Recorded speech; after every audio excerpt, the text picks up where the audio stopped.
읽은 본문으로 오직 하나님의 은혜라라는 제목으로 말씀을 나누겠습니다. 오늘 유다의 아들들이 쭉 나오는 것을 볼 수 있습니다. 3절에 유다의 아들 에르와 오난과 셀라가 나옵니다. 거기에 유다의 며느리 누가 나오죠? 다말이 나옵니다. 자, 그런데 유다의 며느리 다말이 며느리이자 나중에 어떻게 됩니까? 아내가 되죠. 그런 역사가 있는 것을 볼 수가 있습니다. 그래서 베레스와 세라를 낳게 됩니다.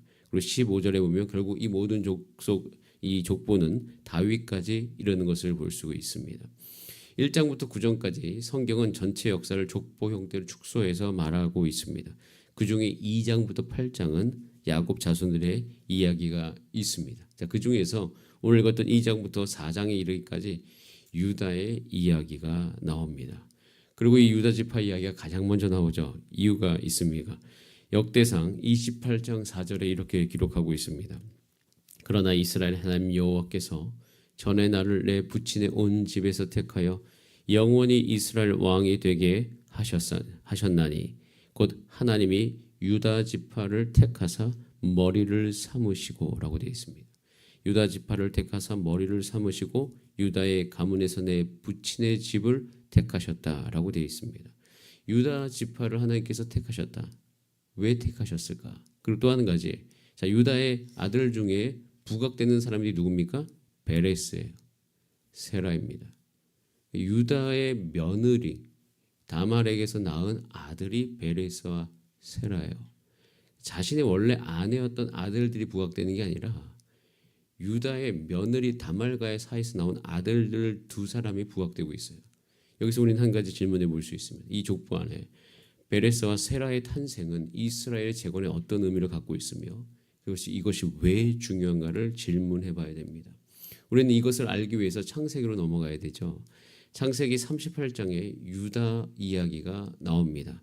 자, 그런데 창세기 38장 1절에 보면 한 가지 유다의 마음이 상해 있는 것을 우리는 관찰할 수가 있어요. 38장 1절에 이렇게 기록이 되어 있습니다. 창세기 그 후에 유다가 자기 형제들로부터 떠나서 내려가서 아둘람 사람 히라와 가까이 지냈더라 라고 되어 있습니다. 그의 형제들로부터 떠났다. 근데 유다가 왜 그의 형제들로부터 떠났습니까? 그 이유는 창세기 38장에 보면 형제들이 누구를 죽이려고 했죠? 요셉을 죽이려고 했습니다. 그래서 요셉을 친위대장 보디발에게 팝니다.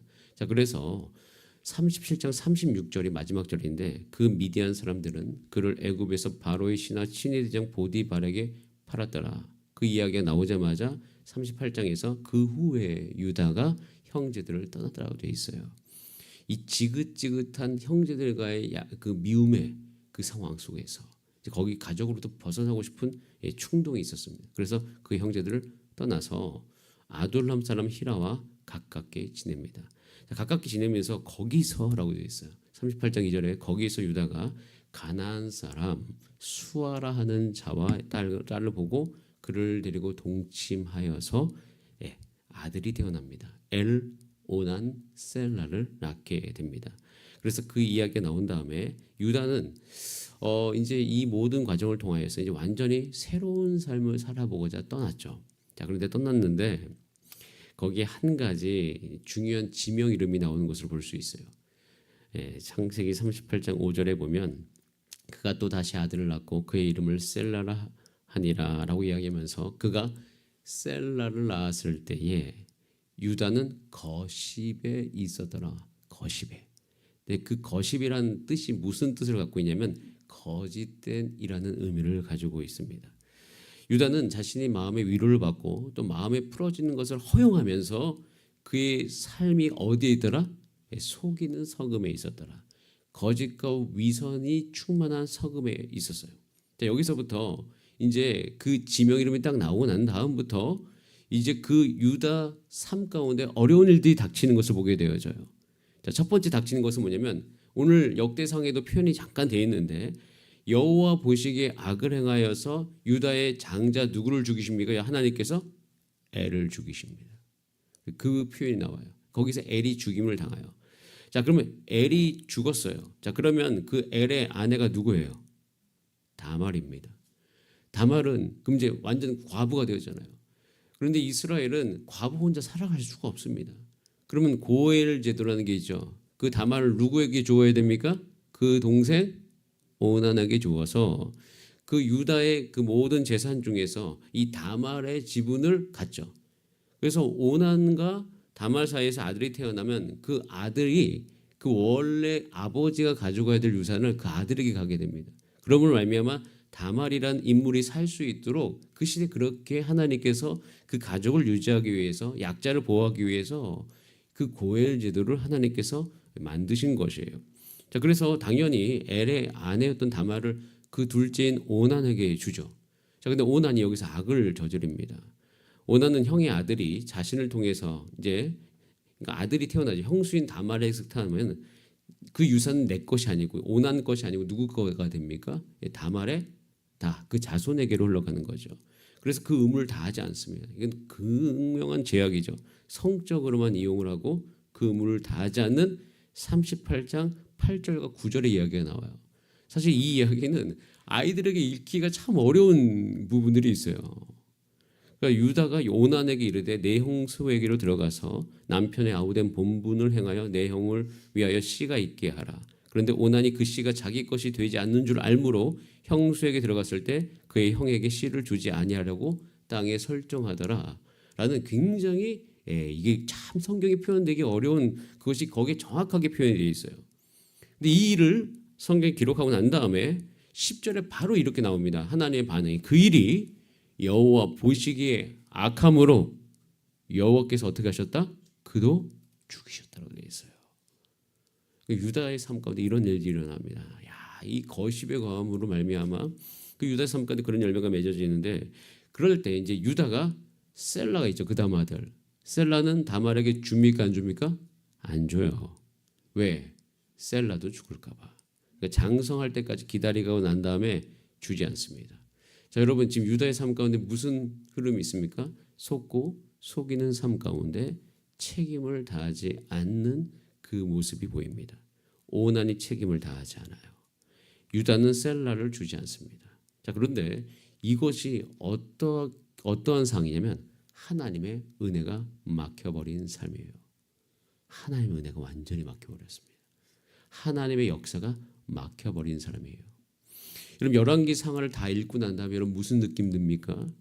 열왕기 상하를 다 읽고 난 다음에 시드기야 왕 이후에 결국엔 유다는 완전히 멸망해서 예레미야가 하나님이 예레미야를 통해서 말씀하셨던 것처럼 70년간 바벨론 포로 생활을 하게 되어집니다. 그때 하나님의 은혜가 완전히 막혀버린 듯한 느낌이 들잖아요. 그리고 바벨론 포로 시기가 다 끝나고 난 다음에 다시 일으켜야 되잖아요. 자, 그런데 그때 일으킬 때 정말 주경이 뭐예요? 과거에 사실 이스라엘 잘한 게 없잖아요. 망해도 되잖아요. 망해도 쌓았잖아요. 정말 그것에 대해서 할 말이 없어요. 하나님 망하게 하셨어도 다시 일어나야 되잖아요. 다시 일어날 때는 그 과거의 모든 허물을 다 뒤덮을 만한 뭐가 필요합니까? 하나님의 은혜와 긍휼이 필요한 거예요. 그 모든 것을 뚫고 갈 수 있는 하나님의 은혜만이 지금 그들에게 필요한 거예요. 다시 모든 걸 재건해야 되잖아요. 그 재건의 근거는요, 자기로부터 나올 수 없는 거예요. 하나님께서 되게 해주셔야 돼요. 자, 그런데 유다의 사건이 딱 그렇습니다. 사실 이제 다말은 더 이상 자기의 것을 가져갈 수 없는 막혀버리는 거. 다말을 통해서 어떠한 은혜와 긍휼도 찾을 수 없는 그런 상태가 돼버리죠. 자, 이때 한 가지 큰 사건이 발생하죠. 어떤 사람이 다말에게 어떤 정보를 줍니다. 네 시아버지가 자기의 양털을 깎으려고 딥나에 올라갔다. 자, 근데 유다의 어떤 그 삶을 다말이 알았던 것 같습니다. 유다가 사실은 굉장히 음란함으로 말미암아 살았던 유다였습니다. 그래서 그때 어떻게 합니까? 유다가 흔히 얘기하는 그렇게 좋지 못한 곳에 가게 됩니다. 자, 그런 이야기를 듣고 딥나에 올라갔다. 그것은 거기에 이제 표현된 많은 의미가 있어요. 그래서 다말이 결단합니다. 굉장히 어려운 결단이죠. 38장 14절 이렇게 되어 있습니다. 그가 그 과부의 의복을 벗고, 그러니까 지금 과부의 의복을 벗고 너울로 얼굴을 가리고 몸을 휩싸고 딥나 길옆 에나임 문에 앉으니, 이 딥나 길옆 에나임 문은 몸을 파는 여자들이 있었던 곳입니다. 거기 에나임 문에 앉으니 이는 이렇게 정확하게 되어 있어요. 셀라가 장성함을 보아서도 자기를 그의 아내로 주지 않음으로 말미암음이라 라고 기록이 되어 있습니다. 아내로 주지 않으니까 그 의무를, 원래 셀라가 그 의무를 해야 돼요. 그런데 그걸 누가 물어라? 유다가 물어라. 그러니까 유다도 원래 물을 의무가 있거든요. 그렇기 때문에 셀라는, 사실 다말은 모든 걸 속이고 유다에게 물습니다. 유다가 어떻게 합니까? 길 곁으로 와서 청하건대 나로 너에게 들어가게 하라. 그게 며느리인 줄 모르고 그 일을 저지르게 되는 거죠. 담보물까지 주게 됩니다. 그래서 38장 18절에 한 구절, 저는 이 구절을 읽을 때 처음에는 뭔가 이런 생각이 듭니다. 근데 그가 유다로 말미암아 임신하였더라. 그래서 출산을 합니다. 출산을 해서 보니까 쌍태라고 되어 있어요. 쌍둥이였죠. 그래서 쌍둥이에서 38장 29절에 베레스와 세라를 낳았다 라고 되어 있습니다. 처음에는 이 본문을 읽을 때 이게 무슨 이런 이야기가 성경에 기록이 되어 있을까라는 생각이 들 정도로 사실 굉장히 어려운 이야기가 적혀 있습니다. 그런데 더 놀라운 사실, 마태복음을 읽을 때 너무 깜짝 놀라죠. 왜냐하면 마태복음 족보에 누구의 이름이 나와요? 베레스와 다말이 나옵니다. 저는 거기서 인간의 모든 더러움, 인간의 모든 이기심, 인간의 모든 추함, 이 모든 것을 뚫어버리는 이 고엘 제도, 그리고 다말에게 주시는 그 하나님의 은혜를 막을 수 없는, 저는 인간의 모든 허물을 덮는 그 하나님의 은혜의 극치가 이 창세기 38장에 나오는 것을 보여줘요. 우리의 인간의 판단력, 도덕적인 판단, 이 모든 것을 어떻게 해요? 다 덮어버리는 거예요. 그걸 다 영으로 만들어버립니다. 제로로 만들어버리는. 그러니까 그 앞에서 하나님께서 이렇게 얘기하시는 거예요. 내가 은혜를 주면 너의 모든 조건, 아무런 것을 따지지 않는다는 거예요. 그럼 이것을 깊이 묵상하다 보면, 사순절 기간에 묵상하다 보면 제가 가끔씩 가지고 있었던, 내가 하나님께 이 정도는 할 만하지, 내가 하나님께 이 정도는 했지, 내가 하나님께, 이게 아무런 소용이 없다는 거. 원래 내 시작 자체는요, 저희 시작 자체는 허물로 죽었던 내 자신을 예수 그리스도의 보혈로 살리셨다라고 선언하는 그 성경의 말씀에 근거해서 내가 구원을 받은 거지, 오직 하나님의 은혜로 말미암아 내가 다시 일어난 거지, 그 어떠한 나됨이 하나님 앞에 내가 괜찮습니다라고 주장할 수 있는 그 근거가 전혀 없다는 것에 대한 생각을 깊이 하도록 만들어줍니다. 그러면서 한 가지만을 기억하죠. 사람이 일어날 때, 구원받을 때, 그리고 이 세상을 살아가는 동안 모든 것이 새롭게 재건이 될 때 우리는 예수 그리스도의 보혈로 모든 인간의 허물을 덮는 하나님의 은혜의 극치 앞에 우리는 나갈 수밖에 없다 라는 생각을 하게 됩니다. 그럼 우리가 하나님 나라를 세웁니다. 가정을 세워야 되고 교회를 세워야 됩니다. 교회를 세우다 보면 우리 인간의 생각은 판단을 하게 됩니다. 모든 것을 다 판단하죠. 내 자신도 판단하고 교회도 판단하고 주변도 판단하죠. 여러분, 그 생각이 우리 가운데 머무를 때 과연 하나님의 나라가 일어날 수 있을까요? 못 일어납니다. 가정도 마찬가지예요. 어떻고 저렇고 어떤 그 상식선에서 인간의 판단으로 그 가정을 보기 시작하면 그 가정이 과연 일어날 수 있을까요? 못 일어납니다. 일어날 수 없는 이유가 수두룩합니다. 그것이 어떻게 돼요? 다 하나님의 은혜 앞에 다 무너져야 돼요.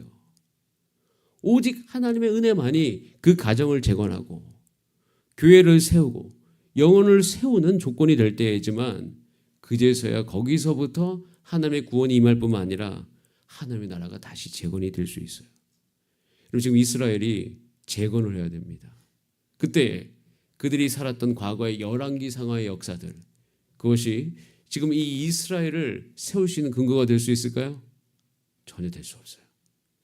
유다에게서부터 베레스와 셀라를 낳게 하시고 유다를 통해서 다윗을 낳게 하신 그 하나님, 오직 하나님의 그 은혜와 하나님의 그 구원의 역사만이 이 나라를 세울 수 있는 유일한 조건이 된다는 것을 이 족보 안에서 우리 가운데 보여주고 있는 것이에요. 여러분, 지금 여러분의 삶 가운데 사실 우리 교회가 내년에 임직돼야 되고 다음 세대도 세워야 되고 그리고 교사도 세워야 되고 마디장도 세워야 되고 많은 영역에서 영혼도 세워야 되고 새가족 섬김도 새로 세워야 되고 모든 것을 새로 세워야 됩니다. 그 새로 세움 안에 과거에 해왔던 2024년의 조건들이 그 세움에 대한 근거가 된다면 과연 그것을 세울 수 있을까? 아니죠. 못 세우죠. 오직 뭐만이 우리를 부르신 하나님의 부르심, 우리를 세우시는 하나님의 은혜, 거기에만 우리가 의존할 때 그것을 세워갈 수 있는 근거가 거기로부터 나올 수 있는 것이에요. 하나님께서 오늘 이 족보 안에서 분명히 보여주는 것이 있습니다. 이 흐름이 지속되고 있다.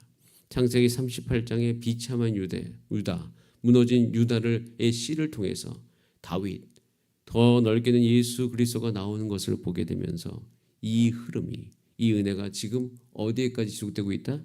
다시 에스라가 이 이스라엘을 재건할 때에 그 흐름이 이곳에도 존재하고 있다 라고 이야기하고 있습니다.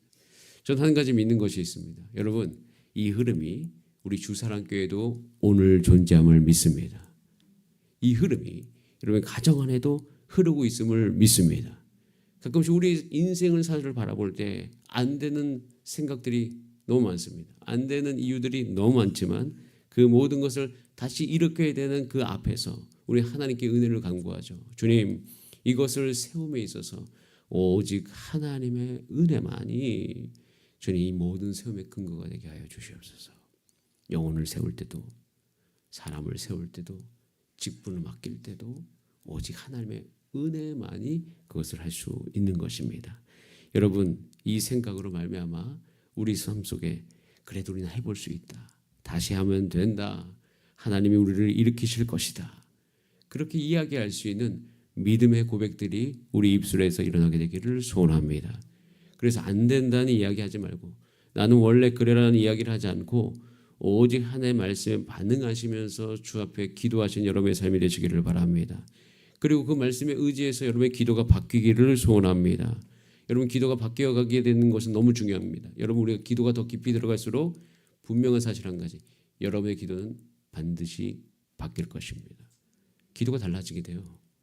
하늘의 뜻이 우리 가운데 이루어지는 기도로 바뀌게 될 것입니다. 그러고 하나님의 은혜를 받아 누리는 여러분의 삶이 되시기를 바랍니다. 우리 다 함께 기도하시겠습니다. 모든 근거는 오직 하나님의 은혜입니다. 자, 오늘 이 새벽에 오직 하나님의 은혜만을 구합니다.